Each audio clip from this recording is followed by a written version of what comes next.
Let's talk. Giles Brown. Nations in Arms. 5 armies that made Europe is a critical study of 5 historical armies that offer solutions for how contemporary forces need change to deal with modern threats. It's the latest book by Sir Barney White Spunner. I'm delighted to say that he joins me live on the line now. Good morning to you, Sir Barney. Giles, hi, morning. Yeah, let's drop the sir bit, just Barney's fine. I just like to not, I'd like not to be hauled before a court martial for improperly. Well, thanks. Hey, great to be with you. Lovely to be with you too. Now, the listeners will be shaking their heads because I'm that worst sort of creature. I'm an armchair historian, so this is right up my street. And when you see, well done, you. When I see, I love people like you. When I see something about Constantine as being his army being having relevance today, my ears prick up, to put it mildly. So what's the basic premise, Barney, of the book? Basic premise is that Europe faces difficult time, difficult decade, hopefully not difficult century, but who knows. My point is that it's not the first time. And over the centuries, Europe has faced similar crises, governments have faced similar crises, and they've reacted to them in different ways. Those who've actually reacted successfully have sort of thought through things fundamentally. And we're back in an era now where nations, for better or for worse, and many would argue, and I totally accept this, for worse, are going to be defined by their armies. Look at Ukraine. Ukraine is defined now by its army. So let's look at how people like Constantine, like Mehmed, the Conqueror, like Oliver Cromwell, like Scharnhorst, and then obviously the Americans in World War II. Let's look at how they thought this through. And if you go through it, you'll see that they actually fundamentally rethought how to do things. What we tend to do in Europe now is just sort of pile more of the same on more of the same. I mean, we just tend to replicate an existing model, which is very expensive. I also think that we're getting back to an era where more than just professional forces have got to be involved in the defence of their nation. Right. And that has always actually been the historical norm in Europe, in nearly every European country. Some, again, now, particularly Lithuania, Poland, they're doing it now.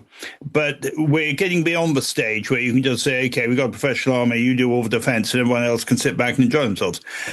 What we've got to do is also appreciate that we're not only facing serious conventional threats, i.e. Ukraine, but also there's a whole lot of new threats out there. Environmental threats, flooding, pandemics, fire. The migration issue, has only just begun for Europe. How do we tackle that? And you actually need to involve much more of society than just having a sort of small professional force, if you see what I mean. That goes back to then civic responsibility. Which perhaps it's been lost in certain places since the end of the Second World War, because you can argue that the Americans' army in the Second World War is a citizen army. The GI is an entirely, if you look at where the American army was when they had to retreat from the Philippines, etc., it was nowhere. And then you look at them 6 years later, the difference is unbelievable. It's unbelievable, and it's one of the most staggering, I think, military achievements. So in 1940, the US Army ranks 19th in the world. By 1944, it's fielding over 60 divisions in Europe and rarely competent, well-equipped divisions, and over 20 in the Pacific. And that is a staggering achievement. And what's so interesting about that is, of course, the modern US Army is very much the heir of that World War II army. And of course, what's so interesting for Europe now is those decisions taken by the likes of Truman and Eisenhower, the presidents in the 1950s, that actually to maintain that army in being, because they saw that the security of the United States and Europe was indivisible. And also you have the huge reservist forces they have as well, and you have the National Guard as well. And the military in the US is seen as part of society rather than being apart from society, in terms of for young people who maybe don't have, they have obviously a bigger pool to pick from and appeal to, but if you are from certain parts of the States and you may not get may not have the security of a job, then it is not a last resort. The army, in fact, the military is very much a first resort for people to get out and get that training. That is so true, and I love the way that the US rarely respect you. In my life, I've been around the US in uniform, and it's just it's a rarely heartening experience. So people really appreciate it. They come up and say thank you. And it's a really nice feeling. But my point is that actually Europe has done that in the past too, and that's why you need to go back in history. I mean, arguably the most effective way that was achieved was in Prussia after the Napoleonic Wars, where you actually have that Scharnhorst model. Yeah, later the Prussian army got diverted, you could say, by Bismarck, by the Kaisers. But actually, that initial model that Scharnhorst came up with was very much that sort of citizen army. It was a three-tier system. So you had the fighting army, you had a reserve system, and then you had the thing called the Landsturm, which was really everybody else coming together. And again, that model is replicated. So I think we need to, as a society, as a European society, we need to I think the starting point is defense is actually something we've all got to now get involved in.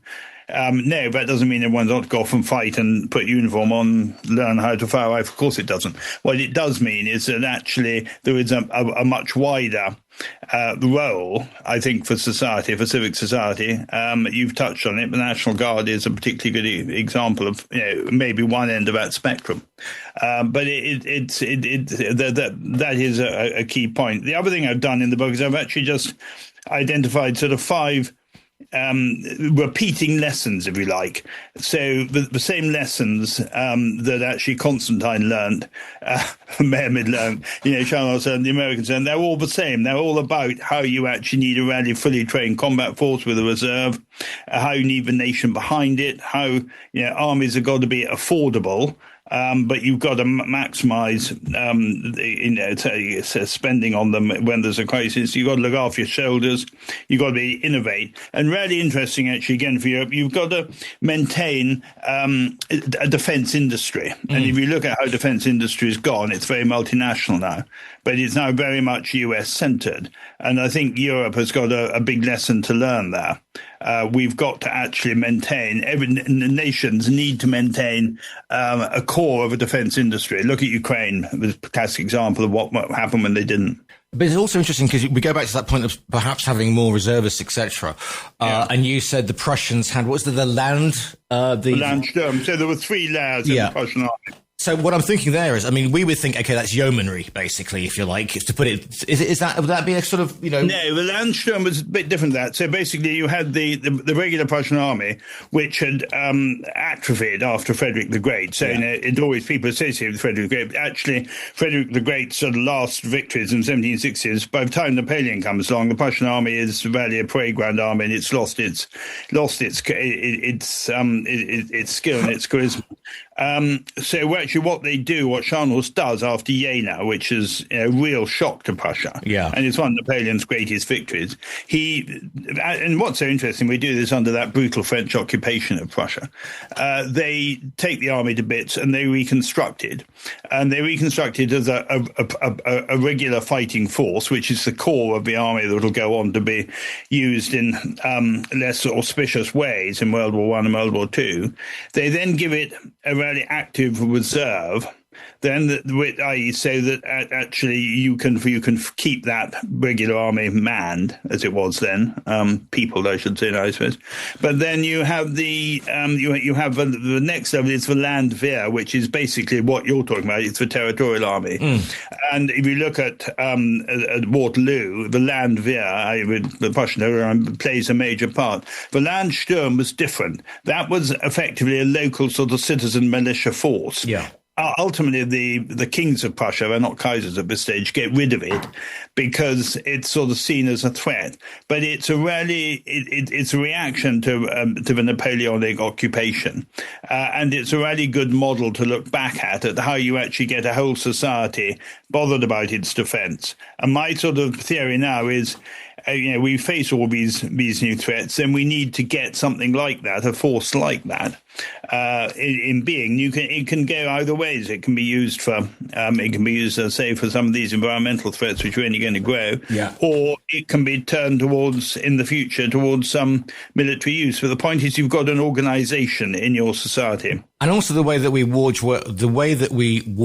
wage warfare now, because I mean, if we'd said we need reservists in the 70s, that would have meant a lot of people in the territorials sitting outside Oakhampton getting rained on basically of a weekend. Now, however, because of the nature of war, and nothing has proved that bigger than Ukraine. I'm not talking light infantry, but the way that we've used drones, new types of warfare. So you could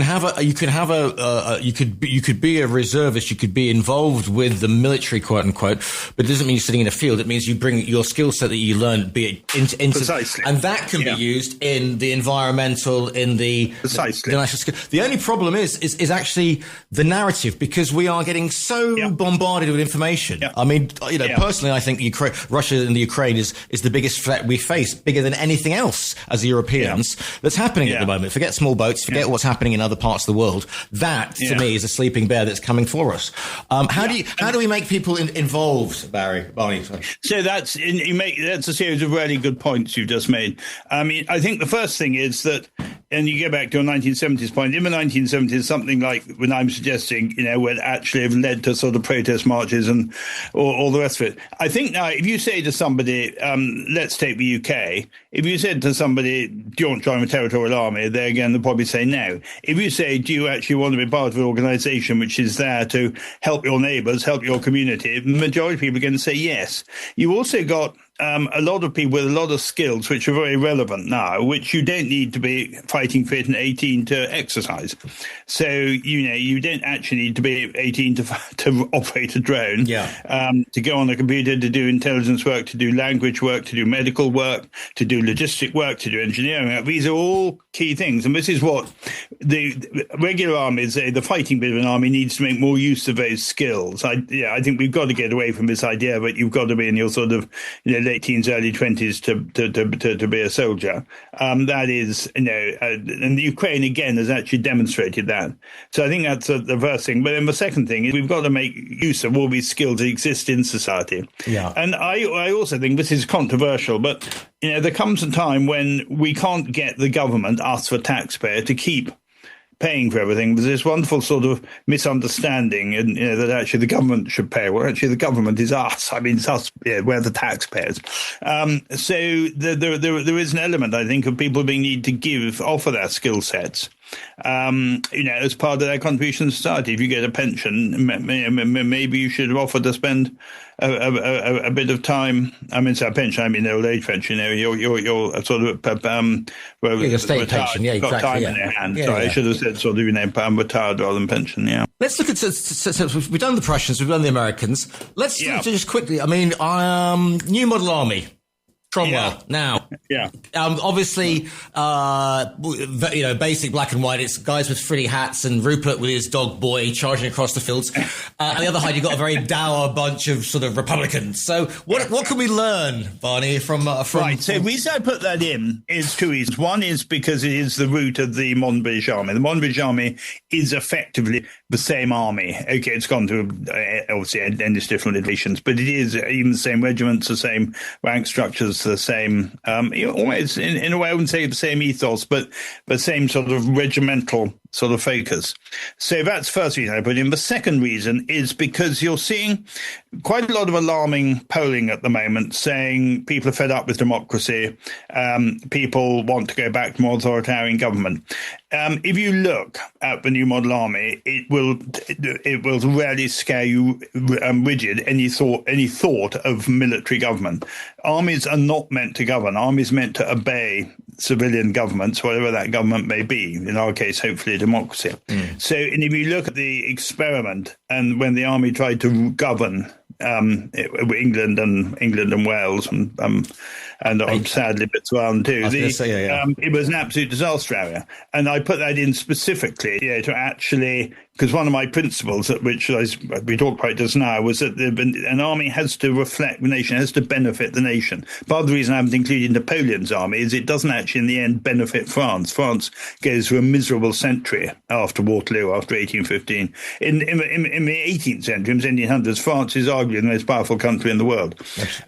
Actually, in the 19th century, it's become a lame duck, and I think that's largely a result of Napoleon. So the point is that armies have got to serve society. They're not there to run society, and it really frightens me when you see a poll which says sort of 35% of young people think that you need military government. I mean, to me, that's, and I'm a soldier saying that. Yeah, exactly. I mean, here's another thing. The last two are kind of late because you've got the Ottoman army, the 15th century Ottoman army. Yeah. So that's the 1400s.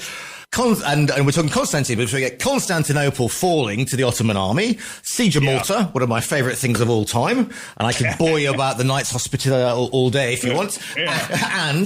But this is an army. This is an army for the Ottoman Empire, which is made up of so many different nationalities. Yeah. What's your take on the Ottoman army in the 14th century then?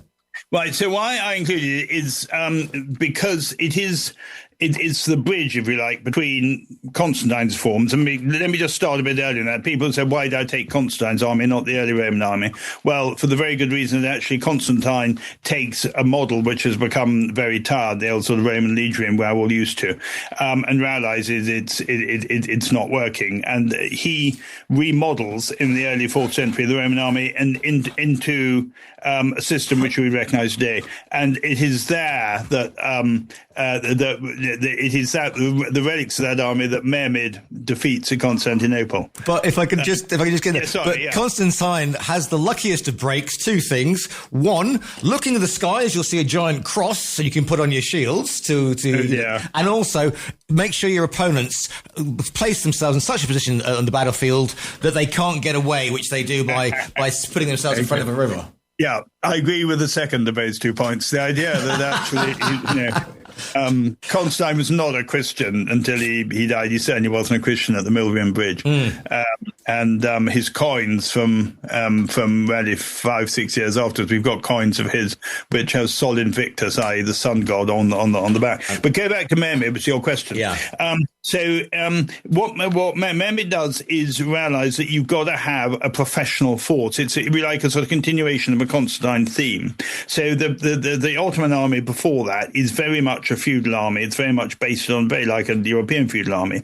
And he realizes that isn't going to work. But he must, for central government, must control the core military functions, particularly ordnance. He's Mehmed's the man who really develops artillery and gunpowder and musketry. Yeah. But he comes up with this janissary of the Devshirme concept. Very controversial, obviously, but actually, very effective. And it lasts really for 300 years. But what he's actually done is he's created that professional corps answerable central government, which means that he can control his feudal warlords, for want of a better word. But actually, he's also given himself a corps that he can train and he can innovate. Because if you've got a whole lot of feudal bands turning up and they all fight when they get home again and their muskets get in the attic, actually what you haven't got is that ability to say, those are the lessons we learned from that campaign. We will train differently, we will equip differently. And that's what the Janissaries do. And that's why the Janissaries are actually so effective. And there's a whole lot of sort of blah talked about the Janissaries and all that sort of various funny habits and that. But effectively, they are highly efficient, largely infantry, not totally, force. And they are what allow the Ottoman conquest of Europe. Now, you may argue the Ottoman conquest of Europe is a thoroughly bad thing. You may argue it's a thoroughly good thing. But whatever, it's history. It's what happened. And it's something the organisation that let Mehmed do that. He's a fascinating man, Mehmed. Arguably not somebody who has some fairly horrible stories about him, but he's an incredibly competent the way that the Ottomans sort of selected their new leaders was basically you have to wipe out all of your family. All your brothers are going to go straight into the poison well as soon as your father. Yeah. Now I could talk to you about this probably until next Monday, but Time's Winged Chariot is going to. I'd love to, trust me. But unfortunately, Time's Winged Chariot is drawing near, and I'm going to crash the news. If people want to, listeners, go forth and buy the book from our own virtual bookstore. I know there's a website because I looked upon it and there was a rather handsome photograph of yourself. So what is the website? What is the website called? I wouldn't know about the handsome bit, but if you get the website or get it from get it on Amazon or get it from your local bookshop. But please buy it. Indeed. The book's called Nation is Armed. Thank you so much for your time today. It's not lovely talking to you. I really enjoyed that.